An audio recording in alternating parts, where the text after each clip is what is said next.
सीधे रुख कर लेते हैं बारामती का, क्योंकि वहां की सबसे ज्यादा हाई प्रोफाइल सीट बारामती है। विद्या, क्या जानकारी देंगी, वहां पर क्या है तैयारी, क्या कहता है सियासी समीकरण बारामती का? जी देखिए, यहाँ तो पवार वर्सेस पवार की ही पूरी कहानी अनफोल्ड हो रही है। पूरी रात भर जो रोहित पवार है, जो प्रहारी हैं यहाँ पर शरद पवार फैक्शन की तरफ से, वो रात भर आप एक तरह से नजर बनाए रखिए कि कहाँ पे क्या हो रहा है। काफी सारे वीडियो भी पोस्ट किए हैं अबाउट मनी बीइंग, पैसे दिए जा रहे हैं ऐसा बताया जा रहा है, लेकिन अभी तक कोई एफआईआर रजिस्टर नहीं हुई है।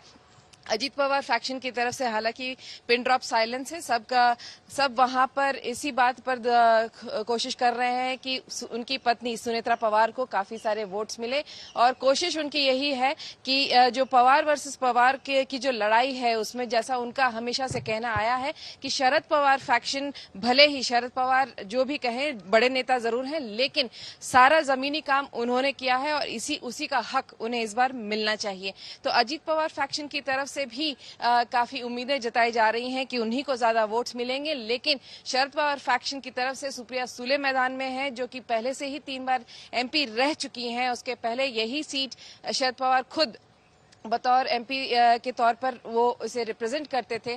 तो यही उम्मीद है शरद पवार फैक्शन को भी कि वो यहाँ पर काफी सारे वोट्स लेके आएंगे, और इसी वजह से शरद पवार फैक्शन के जो नेता हैं सब के सब कई सारी रैलियां भी ऑर्गेनाइज रखी थी, लेकिन हुआ अंत में यही कि शरद पवार जी की खुद तबियत खराब हो गई। कल वो यहाँ पर कल जो रैलीज थी उनको कैंसिल करनी पड़ी, लेकिन बताया यही जा रहा है कि आज वो अभी तकरीबन 8 बजे के आसपास यहीं वोटिंग करने के लिए जरूर पहुंचेंगे और वोट करेंगे अपनी बेटी के हक में। साथ ही थोड़ी देर बाद उसके सुप्रिया सुले पहुंचेंगी, और इन दोनों के साथ साथ ही तकरीबन अजीत पवार, उनकी पत्नी और कई सारे जो परिवार के अलग अलग सदस्य हैं, तकरीबन आप कह लीजिए परिवार भी बट चुका है, क्योंकि कुछ लोग शरद पवार फैक्शन के साथ वहां जाएंगे और वोट करेंगे, तो कुछ लोग जो है वो अजीत पवार फैक्शन के साथ आएंगे और वोट करेंगे। तो पवार परिवार भी हमें अभी फिलहाल देखने बटा हुआ जो दिख रहा है, वो भी वोट करने के लिए थोड़ी ही देर में यहाँ पर आएगा। पवार परिवार के भीतर भी घमासान है और बाहर भी, यानी कि राजनीतिक मैदान में भी घमासान है। उसी की तस्वीर विद्या बताती हुई आपको बारामती से। अब वहां पर जनता किसके हक में फैसला देती है, ये देखना महत्वपूर्ण रहेगा। 7 बजे से वहां पर वोटिंग शुरू हो जाएगी। अब जरा बरेली चल सकते हैं, वहां से हमारे साथ कुमार कुणाल बने हुए हैं, और उसके बाद बाकी अपने सहयोगियों के पास जाएंगे। कुमार, सीधे आपके पास आते हुए, वहां पर माहौल क्या है सुबह सुबह का?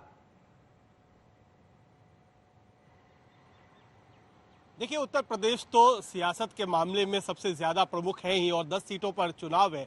हालांकि आज जो चुनाव है उसमें यादव परिवार की, अभी विद्या कर रही थी कैसे पवार परिवार की इज्जत दांव पर है, तो यहाँ पर यादव परिवार यानी मुलायम सिंह यादव और अखिलेश यादव अब जो समाजवादी पार्टी का जिम्मा संभालते हैं, 3 सदस्य हैं आज उत्तर प्रदेश की 10 सीटों पर जिनकी किस्मत का फैसला होगा। हालांकि बरेली में तो जो माहौल है वहां पर, यहाँ पर सीधे सीधे एकमात्र ऐसी सीट है जहां पर बीजेपी और समाजवादी पार्टी के बीच सीधा मुकाबला है, क्योंकि बीएसपी के जो उम्मीदवार थे उनका नामांकन खारिज हो गया था। तो ये तो रोचक सीट है, क्योंकि यहाँ पर संतोष गंगवार यहाँ पर 8 बार से सांसद रहे, इस बार उनका टिकट कटा। बीजेपी ने छत्रपाल गंगवार को टिकट दिया है।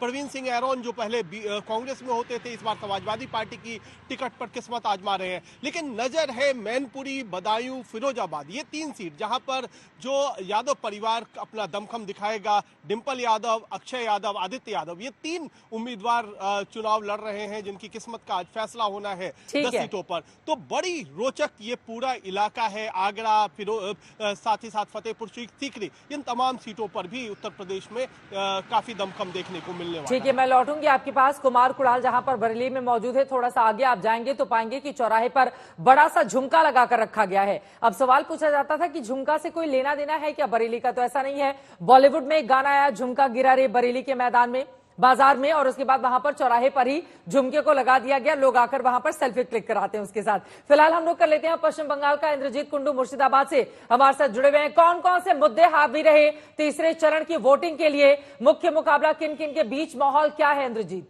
मुर्शिदाबाद का? चित्रा, देखिए इस वक्त हम मुर्शिदाबाद जिले में हैं और 4 सीटें हैं इस चरण में।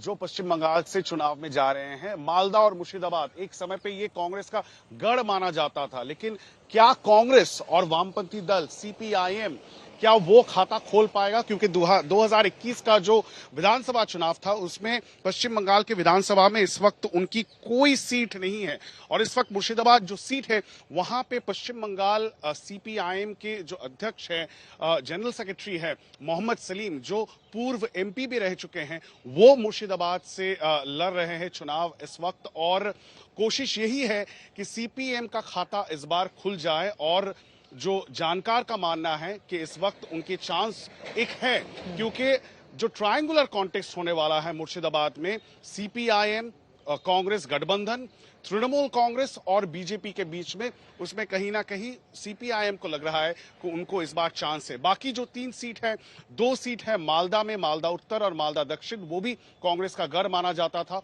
और मुर्शिदाबाद में मुर्शिदाबाद सीट है और उसके साथ साथ जंगीपुर। इस जंगीपुर सीट से पूर्व राष्ट्रपति प्रणब मुखर्जी 2 बार चुन के आए थे, उसके बाद उनके बेटे ने जीता, लेकिन उसके बाद तृणमूल कांग्रेस 2019 में वो सीट छीन लिया कांग्रेस से। और इस वक्त ये है कि उत्तरी बंगाल का चुनाव खत्म हो चुका है। 6 सीट उत्तरी बंगाल का पहले 2 चरण में खत्म हो चुका है। अब बाकी रह गया है ये 4 सीट मालदा और मुर्शिदाबाद में। इसमें किस तरह की लड़ाई देखने को मिलती है, यही सबसे इंपॉर्टेंट रहेगा। आपको दिखा देंगे हम, मॉक पोलिंग शुरू हो चुकी है इस पोलिंग स्टेशन में मुर्शिदाबाद में, और करीबन आधे से 45 मिनट का समय बाकी रह गया है और कुछ वोटर्स आने भी शुरू हो चुके हैं। प्रिपरेशन इस वक्त जारी है, लेकिन सबसे बड़ा जो चिंता पश्चिम बंगाल के चुनाव में हर साल रहती है वो है सुरक्षा, लॉ एंड ऑर्डर सिचुएशन। और आप देख सकते हैं किस तरह से सशस्त्र जो सेंट्रल आर्म्ड पुलिस फोर्स है उनको लगाया गया है बूथ के बाहर। आर्म्ड पुलिस है, ये देखना बहुत ही इंपॉर्टेंट है। और ये जो 4 सीटें हैं, सिर्फ 4 सीटों में 334 company central armed police force की डिप्लॉयमेंट हुई है। 13,000 से ज्यादा राज्य पुलिस की तैनाती है। तो जैसे जैसे दिन बढ़ता जा रहा है हमारा नजर भी इसी पर रहेगा कि आज का जो चुनाव है, क्योंकि पिछले 2 चरण शांतिपूर्ण रहा है मोर और लेस, आज के चरण में कहीं ना कहीं अगर किसी तरह का वायलेंस होता है तो वही सबसे बड़ा प्रश्न चिन्ह होगा। तो उसी पे सबका नजर इस वक्त बना हुआ है। बिल्कुल, जिन 4 सीटों पर मतदान होना है, 2 सीटें तृणमूल कांग्रेस ने जीती थी, एक पर कांग्रेस और एक पर भारतीय जनता पार्टी ने वहां पर कब्जा किया था। इस बार की परिस्थिति क्या रहेगी देखना महत्वपूर्ण रहेगा। जल्दी से रुक कर लेते हैं मधेपुरा का। रोहित हमारे साथ जुड़े हुए हैं। मधेपुरा की वीवीआईपी सीट, वहां पर भी सबकी निगाह है और आपके पीछे मैं देख रही हूँ बड़ी ही खूबसूरती से पोलिंग बूथ को सजाया गया है। क्या है तैयारी रोहित वहां की, और सियासी मिजाज कैसा है मधेपुरा का? चित्रा, देखिए मधेपुरा के लोकसभा सीट पे हम मौजूद हैं और यहाँ पर एक कहावत है, रोम पोप का मधेपुरा गोप का, यानी कि ये 1968 से इस सीट पर हमेशा कोई न कोई यादव उम्मीदवार ही जो है वो जीतता आया है। और इस बार भी अगर चुनावी मुकाबला देख लीजिए तो 2 यादवों के बीच में ही है। आरजेडी से कुमार चंद्रदीप हैं और दिनेश चंद्र यादव हैं जो कि जेडीयू से हैं, जो कि वर्तमान में सांसद भी हैं। और क्यों मैं ये सीट जो है इम्पोर्टेंट है, आप समझिए चित्रा, मधेपुरा 4 बार शरद यादव यहां से जो है वो चुनाव जीते थे, सांसद बने थे। 2 बार लालू प्रसाद यहां से चुनाव जीत चुके हैं। 2 बार पप्पू यादव यहां से पूर्व में चुनाव जीत चुके हैं। यानी कि एक तरीके से कहें तो यादव लैंड ऑफ बिहार इसे कहा जाता है मधेपुरा। तकरीबन 35% जो यहाँ पर वो आबादी है और वो यादव मतदाताओं की है। उसके बाद दूसरे नंबर पर मुसलमान आते हैं, यानी कि उनकी भी तकरीबन आबादी जो है 14% के आसपास है। यानी कि 50% अगर हम मोटा मोटा मान लें तो 50% की जो यहाँ पर जो वोटर है वो यादव प्लस मुसलमान है, जो ये फैसला करते हैं कि आखिर जीत किसकी होगी। और शायद यही कारण है कि 1968 से अब तक सिर्फ यादव ही उम्मीदवार यहां से जीतता आया है।